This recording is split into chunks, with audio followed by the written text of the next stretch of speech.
والصلاة والسلام على سید الانبیاء والمرسلین وعلى آلہ واصحابہ اجمعین اما بعد فاعوذ باللہ من الشیطان الرجیم بسم اللہ الرحمن الرحیم یا ایہا الانسان ما غرک بربک الکریم صدق اللہ العظیم ببرکتہ ان اللہ وملائکتہ یصلون علی النبی یا ایہا الذین آمنوا صلوا علیہ وسلموا تسلیما اللهم صل علی سیدنا واصحاب سیدنا وازواج سیدنا ومولانا محمد وبارک وسلم وصلوا علیہ الصلاۃ والسلام علیک یا سیدی یا رسول اللہ وعلی آلک واصحابک یا سیدی یا حبیب اللہ۔ تمام تر تعریف و توصیف اللہ جل مجدہ الکریم کے لیے ہے جو خالق کائنات بھی ہے اور مالک ارض و سما بھی، اور تمام تر حمد و ثنا محبوب دو عالم شفیع معظم شفیع یوم النشور احمد مجتبیٰ محمد مصطفیٰ صلی اللہ تعالی علیہ وآلہ وسلم کے لیے ہے کہ جن کے صدقے میں خالق لم یزل نے یہ کل کائنات تخلیق فرمائی۔ اللہ رب ذوالجلال کے فضل سے اور اس کے احسان سے جس نے ہمیں ہماری زندگیوں کے اندر اتنا عظیم اتنی برکتوں والا عظمتوں والا مہینہ عطا فرمایا، اور دیکھتے ہی دیکھتے یہ مہینہ کب ہم سے رواں ہو گیا۔ بس دعا گو ہیں کہ اللہ رب ذوالجلال ہمارے رمضان کی عبادتوں کو ہمارے روزوں کو اپنی پاک بارگاہ میں قبول و منظور فرمائے۔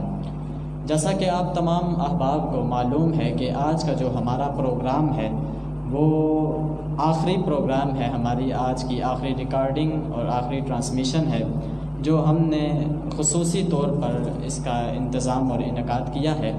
تو آج کی اس خوبصورت ٹرانسمیشن اور آخری ٹرانسمیشن میں جو ہمارے پاس مہمان شخصیات موجود ہیں کسی بھی تعارف کی محتاج نہیں۔ سب سے پہلے تو ہمارے استاذی و استاذ العلماء حضرت علامہ مولانا قاری ریاض الرحمن صدیقی صاحب، اور انہیں کی وساطت سے آج جو ہماری ریکارڈنگ ہو رہی ہے وہ جامعہ ریاض الجنہ مدینہ ٹاؤن سے ہو رہی ہے۔ بہت ہی خوبصورت ادارہ ہے، یہاں پر بہت سارے طلباء بہت سارے حفاظ کرام جنہوں نے استاد جی کے زیر سایہ بہت سارے طلباء نے یہاں پر حفظ کیا، اور ابھی بہت ساری اعلیٰ مسندوں پر وہ سارے بیٹھے ہوئے ہیں۔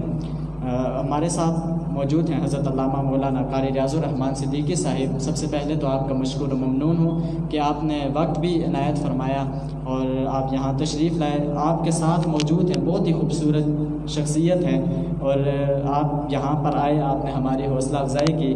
میری مراد جناب حضرت علامہ مولانا قاری فخر نوید صدیقی صاحب، میں آپ کا بھی مشکور و ممنون ہوں، آپ نے بھی وقت عنایت فرمایا۔ اللہ رب ذوالجلال آپ کا آنا بھی قبول و منظور فرمائے۔ آپ کے ساتھ موجود ہیں خوبصورت آواز کے مالک حافظ عامر شہزاد صاحب، آپ کا بھی مشکور ہوں، آپ بھی تشریف لائے، اور حافظ و قاری تحسین صاحب آپ کا بھی مشکور و ممنون ہوں، آپ بھی تشریف لائیں۔ اللہ رب ذوالجلال تمام احباب کا آنا قبول و منظور فرمائے۔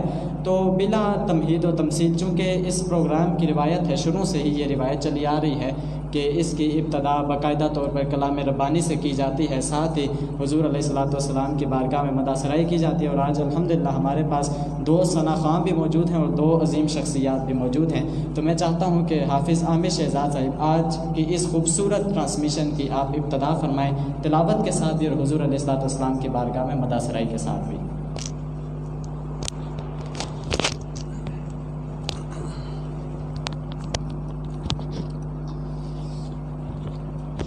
اعوذ باللہ من الشیطان الرجیم،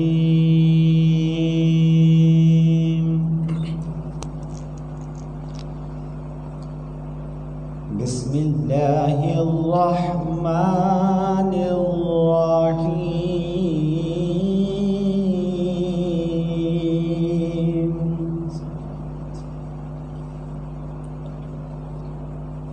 یا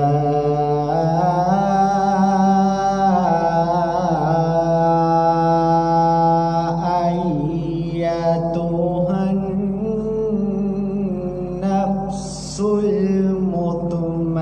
المطمئنہ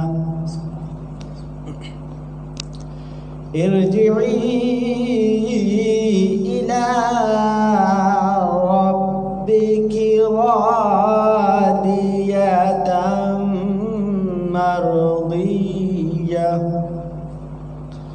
فادخلی فی عبادی يدي وادخلي جنتي.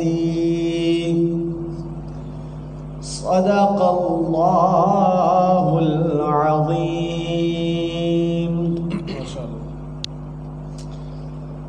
صلی اللہ علیہ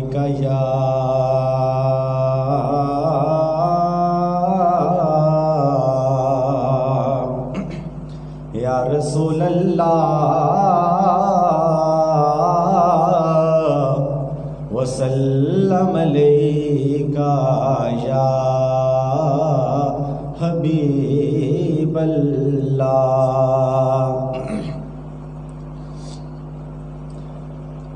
حال دل کس کو سنائیں آپ کے ہوتے ہوئے.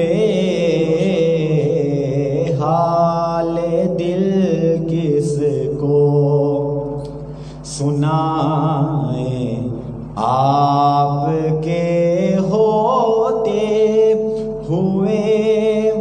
حال دل کس کو سنائیں آپ کے ہوتے ہوئے. حال دل کس کو سنائیں آپ کے ہوتے ہوئے. کیوں کسی کے در پہ جائیں آپ کے ہوتے ہوئے. کیوں کسی کے در پہ جائیں آپ کے ہوتے ہوئے. میں یہ کیسے مان جاؤں شام کے بازار میں. میں یہ کیسے مان جاؤں شام کے بازار میں. چھین لے کوئی ردائیں چھین لے کوئی ردائیں آپ کے ہوتے ہوئے. حال دل کس کو سنائیں آپ کے ہوتے ہوئے. کیوں کسی کے در پہ جائیں آپ کے ہوتے ہوئے. ماشاءاللہ سبحان اللہ. بہت ہی خوبصورت انداز سے نعت رسول مقبول پیش فرما رہے تھے. نعت خوانی کا سلسلہ یوں ہی ساتھ ساتھ چلتا رہے گا. تو بلا تمہید و تمثیل ہی ہم اپنے آج کے اس موضوع کی طرف آتے ہیں. تو سب سے پہلے چلتے ہیں استاد جی کے پاس کہ استاد جی آج کا جو ہمارا موضوع ہے وہ رمضان شریف کے حوالے سے ہے کہ رمضان شریف آیا اپنی برکتیں لایا. رب ذوالجلال کا یہ امت پر بہت بڑا کرم ہوا کہ اس نے ہمارے پہ بھی یہ کرم ہوا کہ اس نے ہماری زندگیوں میں ہمیں یہ عظیم تحفہ عنایت فرمایا. تو ہم نے تو اسے گزارا. تو اس کے کچھ رہنما اصول تھے جن کے تحت ہمیں گزارنا چاہیے تھا. بہت ساری ہمارے اندر کمیاں ہوئی, بہت ساری ایسی کوتاہیاں ہوئی جنہیں ہم کو دور کرنا چاہیے تھا. تو اس سلسلے میں آپ کیا فرمانا چاہیں گے کہ ہمیں رمضان کی تیاری کس طرح کرنی چاہیے اور کس طرح گزارنا چاہیے تھا؟ بسم اللہ الرحمن الرحیم. الحمد للہ رب العالمین. الصلاۃ والسلام علیک یا رسول اللہ وعلی آلک واصحابک یا حبیب اللہ. ماہ صیام یقیناً بہت بڑی برکتیں اور رحمتیں اپنے ساتھ لے کے آتا ہے. اس کا بنیادی مقصد بندوں کی روح کو بالغی پہنچانا ہے بے شک سبحان اللہ۔ اور بندوں کا اپنے خالق کے ساتھ ایک تعلق قائم کرنا، جس کو روحانی تعلق کہا جاتا ہے۔ روح کی تقویت کے لیے رب العالمین جیسا کہ ارشاد فرماتے ہیں، یا ایھا الذین آمنوا کتب علیکم الصیام کما کتب علی الذین من قبلکم لعلکم تتقون۔ اے ایمان والو، تم پر روزے فرض کیے جیسا کہ پہلی امتوں پر روزے فرض کیے۔ بے شک مقصد کیا ہے؟ لعلکم تتقون، تاکہ تم پرہیزگار بن جاؤ۔ بے شک سبحان اللہ۔ تو اب جس وقت بندہ روزہ رکھتا ہے تو ایک تو ظاہری طور پر کھانے پینے سے رکا رہتا ہے، لیکن جو اصل اس کی روح ہے وہ کھانے پینے کے ساتھ ساتھ اپنے اعضاء و جوارح کو بھی رب کی نافرمانی سے محفوظ رکھنا ہے، بے شک نگاہ کو بد نگاہی سے بچانا ہے، خیالات کو پاکیزہ رکھنا ہے، زبان کو جھوٹ سے، غیبت سے، دیگر لغویات سے بچانا ہے، کانوں کی سماعت کو محفوظ رکھنا ہے۔ تب جا کے روح کی، روزے کی اصل روح جو ہے نا وہ بندوں تک پہنچتی ہے اور بندوں کے اندر بالغی ہوتی ہے۔ جیسا کہ رسول اللہ صلی اللہ علیہ وسلم ارشاد فرماتے ہیں کہ رمضان کا مہینہ جب آتا ہے تو رب العالمین کی ذات اقدس شیطان کو مقید فرما دیتے ہیں، بے شک زنجیروں میں جکڑ دیتے ہیں۔ مقصد کیا ہے کہ میرے بندے دل کھول کر میری بندگی کر سکیں۔ گویا کہ یہ وہ کورس ہے، جیسا کہ فوج میں فوجیوں کو کورس کروائے جاتے ہیں کہ اگر اچانک جنگ کا ماحول بن جائے یا اچانک جو ہے وہ دشمن حملہ آور ہو جائے تو اس وقت اتنی استعداد ہونی چاہیے، صلاحیت ہونی چاہیے تاکہ بندہ اپنی مخالف فوج کا مقابلہ کر سکے۔ بے شک بے شک مختلف اکیڈمیاں بنی ہوئی ہیں، آرمی میں چھاونیاں بنی ہوئی ہیں، اس میں ٹریننگ دی جاتی ہے۔ تو یہی حالت ہے مسلمان کے لیے، ایک یہ کورس کروایا جاتا ہے رمضان المبارک کے اس مہینے کے اندر، تاکہ ہم اس کورس کرنے کے بعد اتنی صلاحیت پیدا ہو جائے، اتنا انسان کے اندر استعداد پیدا ہو جائے کہ جب شیطان اور شیاطین حملہ ہم پہ آور ہوں، ہمیں نیکی کے راستے سے روکنا چاہیں یا برائی کی ترغیب دینا چاہیں، تو ہماری روح اتنی پاک ہو جائے کہ ہم شیطان کے کسی وار میں نہ آ سکیں یا شیاطین کے کسی جو ہے ہتھ میں جو ہے نہ آ سکیں۔ اصل مین مقصد اس رمضان مبارک کی کورس کروانے کا یہی ہے، لعلکم تتقون، تاکہ انسان کے اندر جو ہے وہ تقوی پیدا ہو جائے، اللہ کا خوف پیدا ہو جائے، خشیت الہی۔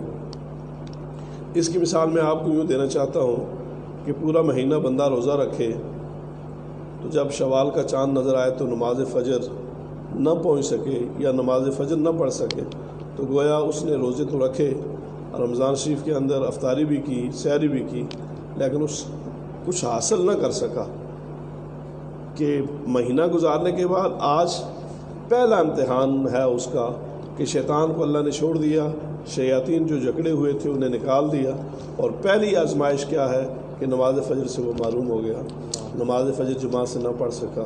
تو اس لیے یہ رمضان شریف اللہ نے اس مقصد کے لیے رکھا ہے تاکہ مسلمان کے اندر اتنی روحانی طور پہ بالغی پیدا ہو جائے، اتنی طاقت پیدا ہو جائے، اتنی استطاعت پیدا ہو جائے۔ شوال گزرتا ہے تو گزر جائے، زکوٰۃ گزرتا ہے تو گزر جائے، یہ مہینے گزر جائیں لیکن اس کی اللہ کی بندگی کے اندر کوئی کمی واقع نہیں ہونی چاہیے۔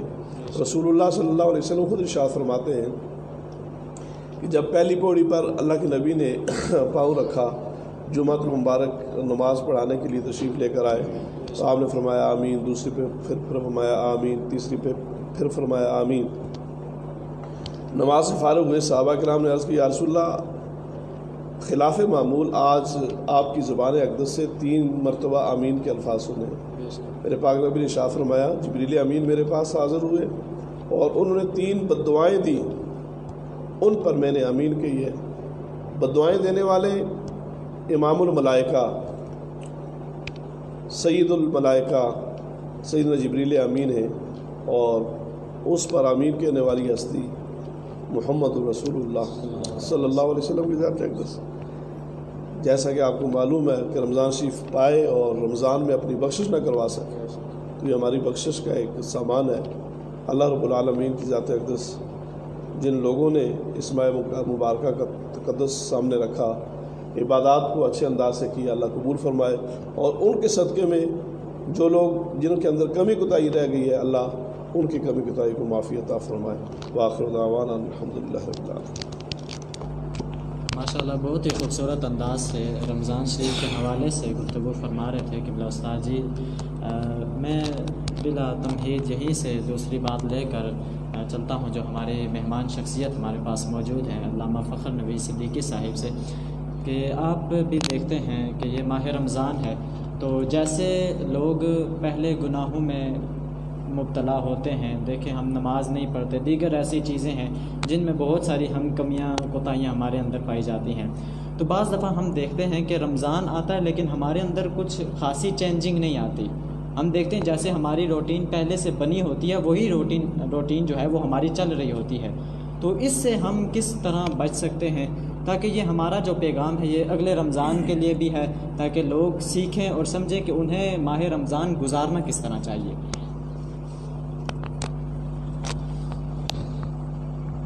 بسم اللہ الرحمن الرحیم۔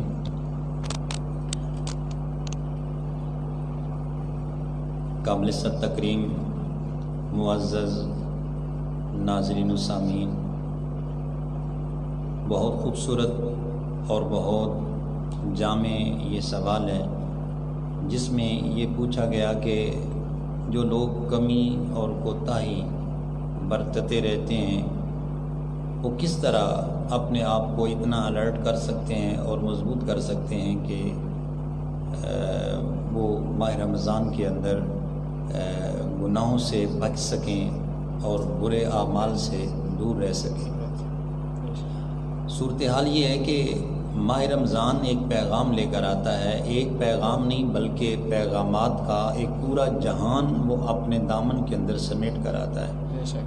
تو سب سے بیسک اور بنیادی بات یہ ہے کہ جو آدمی ماہ رمضان کا روزہ رکھتا ہے اسے ماہ رمضان کے پیغامات کو مد نظر رکھ کر ماہ رمضان کا روزہ رکھنا چاہیے، جس کو وہ بنیادی ایک فارمولہ ہے، تو گویا وہ فارمولہ جب جس آدمی کو ذہن نشین ہوگا تو یقیناً وہ پورے ماہ رمضان کے اندر اپنے آپ کو اتنا مستعد رکھے گا اور اتنا تیار رکھے گا کہ ہر برائی، ہر کمی اور ہر کجی سے وہ بہت دور رہے گا۔ تو ماہ رمضان کا روزہ ایک آدمی رکھتا ہے لیکن اس کو اس بات کا احساس نہیں ہوتا کہ عام دنوں کے اندر اور اب میری جو کنڈیشن ہے ان کے اندر فرق ہے، تو یقیناً یہ واضح بات ہے اور اظہر من الشمس والقمر بات ہے کہ اس نے ماہ رمضان کا مقصود سمجھا ہی نہیں ہے۔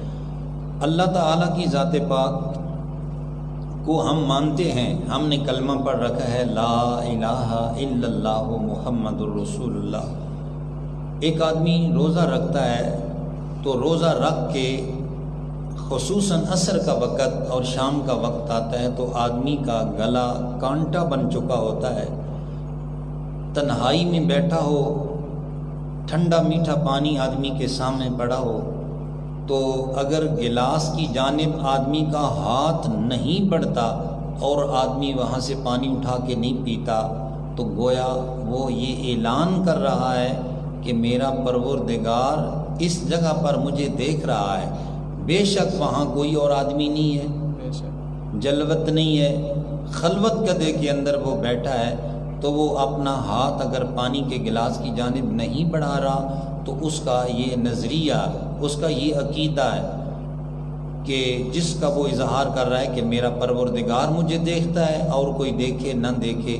اب اسی ایک بات کو آپ بنیاد بنا لیں، اگر ہمارا روزے کی صورت میں یہ اعلان ہے کہ کوئی دیکھے نہ دیکھے ہمارا پروردگار میں دیکھتا ہے، تو پھر زندگی کے ہر موڑ پر چور چوری نہ کرے، زناکار آدمی زانی نہ بنے، برائی نہ کرے، فحاشی نہ کرے، عریانی نہ کرے، بے غیرتی نہ کرے، منحوسی نہ پھیلائے، اور اسی طرح جو ڈکیتی کرنے والے ہیں وہ لوگ ڈکیتی نہ کریں۔ جب ان کو احساس ہو کہ جہاں کہیں بھی میں ہوتا ہوں تو وہ میرا پروردگار مجھے دیکھتا ہے۔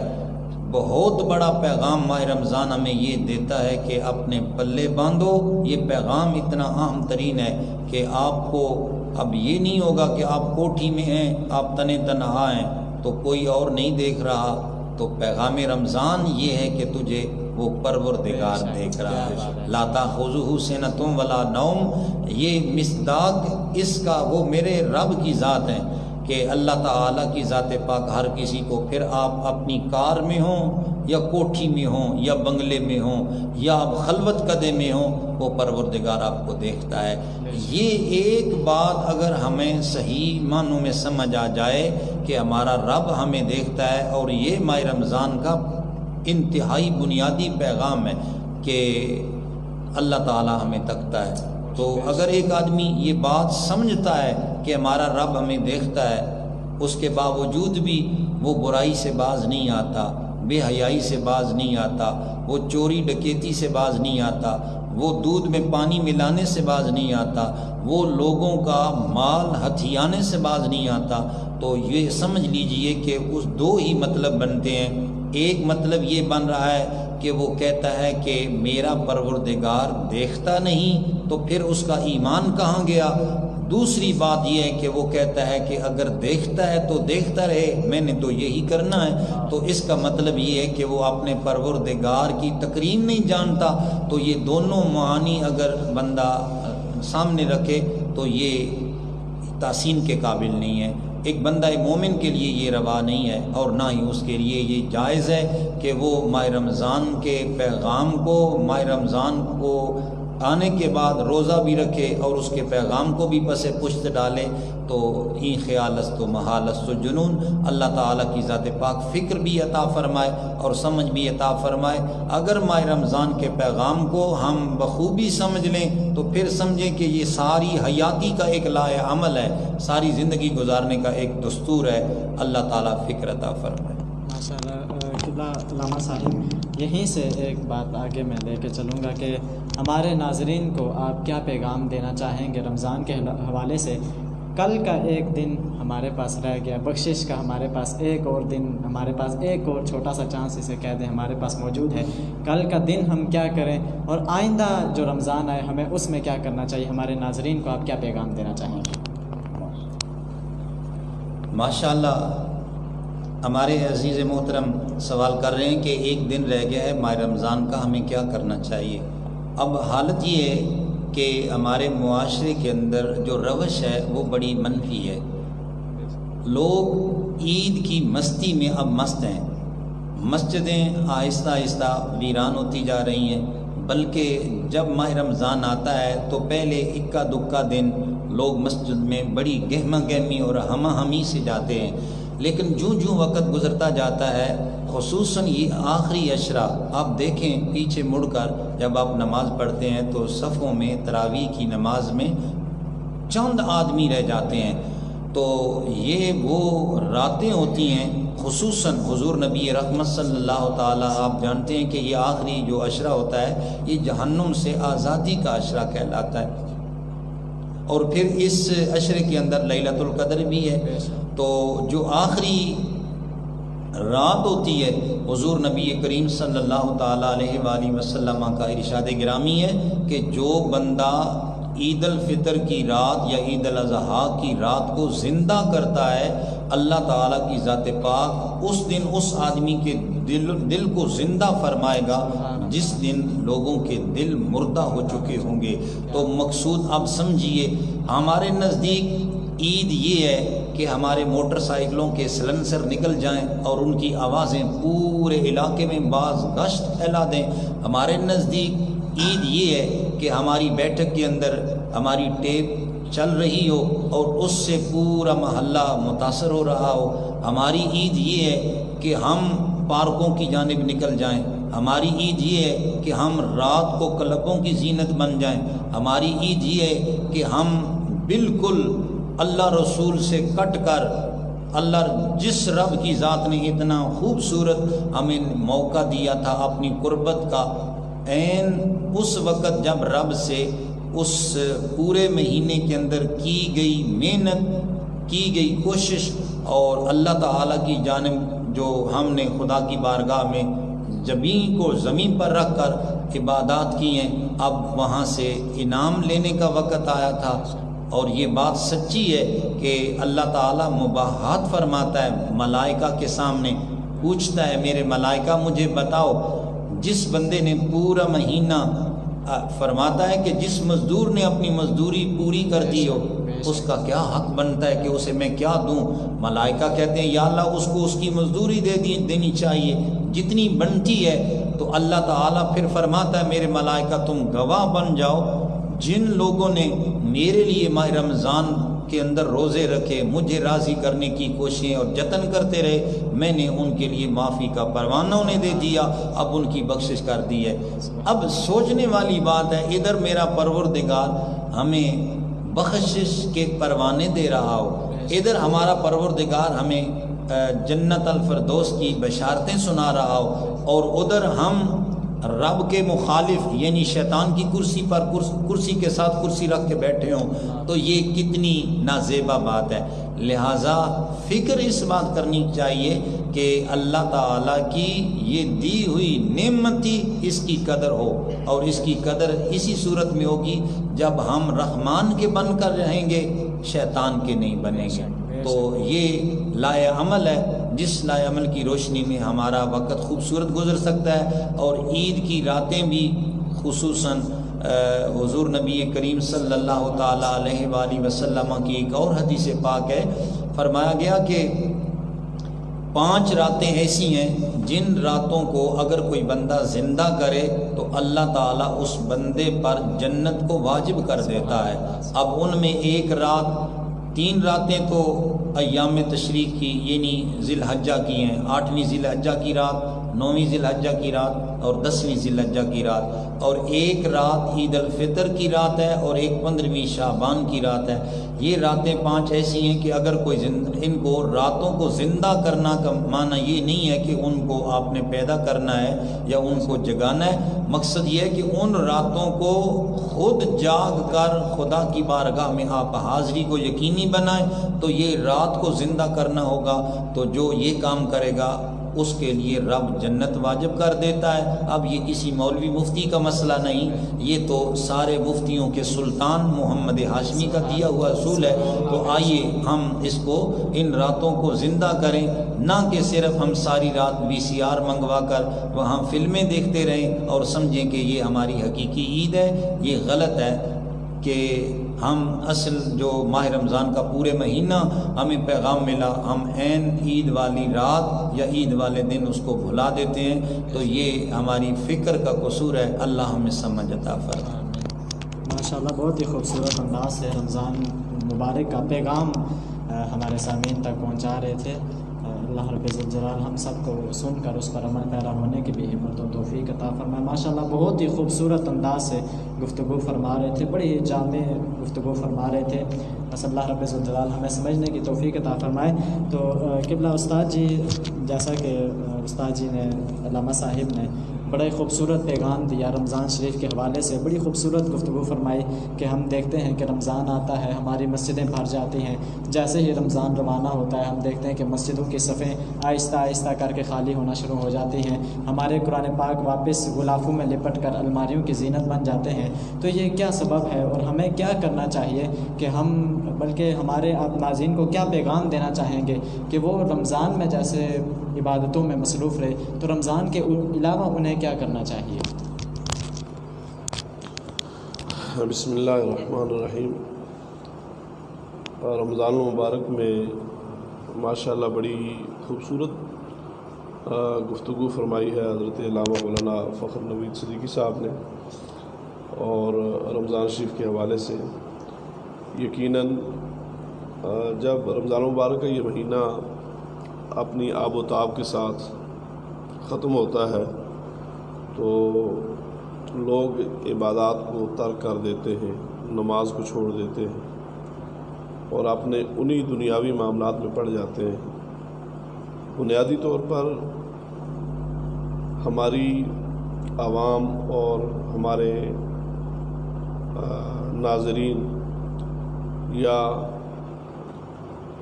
مسلمان بنیادی چیز کو سمجھتے نہیں ہیں کہ نماز ایک اللہ کا فرض ہے، روزہ ایک اللہ کا فرض ہے۔ اس کو وہ ایک رواج کے طور پہ لے لیتے ہیں کہ جی رمضان شریف آ گیا ہے، پہلے 2 3 4 5 10 دن نماز کے لیے حاضری ہوتی ہے، پھر آہستہ آہستہ کمی آنا شروع ہو جاتی ہے۔